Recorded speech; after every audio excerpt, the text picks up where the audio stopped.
Here we are in section 7-2 exercises number 16 through 21.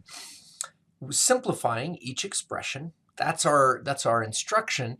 Notice we are multiplying. Some of them are in the form of binomials and some of them are monomials.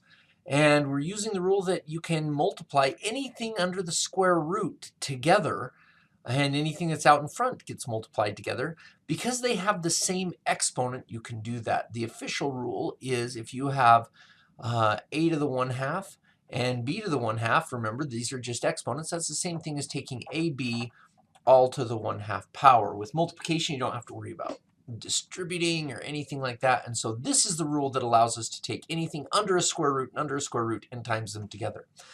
All right, so here we're going to simplify each of these first. This is a 5 times 5 times 2, so that's a square root of 5 times 5. That's 5 square roots of 2 times, and then this one is 2 times 3 times 3. That'll keep the numbers a little smaller, and so there's 3 times 3. So that's times 3 square roots of 2.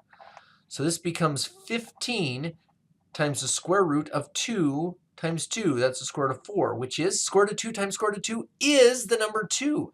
15 times 2 equals 30. This comes out to simplify completely.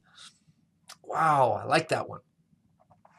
All right, square root of 27. This is 3 times 3 times 3. So the square root of 3 times the square root of 3. Sorry about that. These two 3's simplify out of there. Square root of 72. This is, let me see. Square root of 72, it's 2 times 36, which is 2 times 18, which is 2 times 9, which is 3 times 3.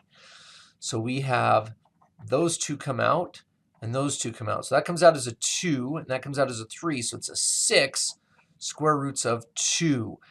This is what they've simplified to before we multiply them. And when we multiply them, we get 3 times 6 is 18. Square root of 3 times square root of 2 is square root of just 3 times 2, which is 6, which doesn't have a perfect square. We can see that right away.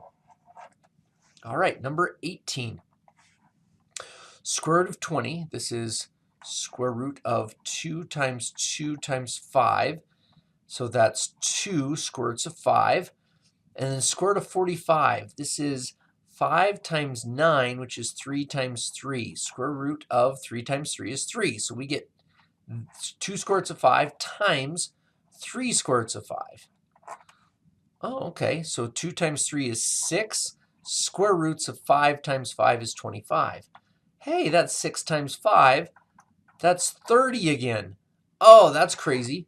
These both ended up being the square root of 900 if you multiplied them straight from the beginning without simplifying. Number 19. Okay, so square root of 5 times here, that's 7 times the square root of 5. And conventionally, we'll write it like this with the real part first. And then it comes into here, and it's plus 2. Square root times square root is square root of 15. And that's just a 3 times 5, so there's no simplifying that can happen with those square roots. And it's listed as a binomial. That's all right. It could have, a lot of square roots going on there with polynomial-looking things there. All right. Number 20. Let's jump this in here and jump that in there. We get 4 square roots of 3. That's not bad. And then minus 2 square roots of square root of 3 times square root of 3 is the square root of 9, which is 4 square roots of 3 minus 2 times 3. Square root of 9 is just 3. So that's 6. 4 square roots of 3 minus 6. Or also, you could write it as negative 6 plus 4 square roots of 3. Either one of those is a perfectly legitimate way to write that. Just like when we did polynomials, switching the order wouldn't have made much difference. Okay, and the last one.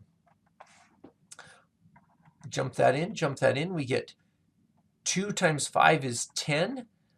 Square root of 2 times 6, that's a square root of 12. And then when I jump that guy in there, I get minus 2 times the square root of 20. And double check that these simplify. Yeah, this is 2 times 2 times 3. So that comes out front. So we get 20 square roots of 3 minus, and this is 2 times 2 times 5. So this set comes out and makes that a 4 square roots of 5. 20 square roots of 3 minus 4 square roots of 5. Good.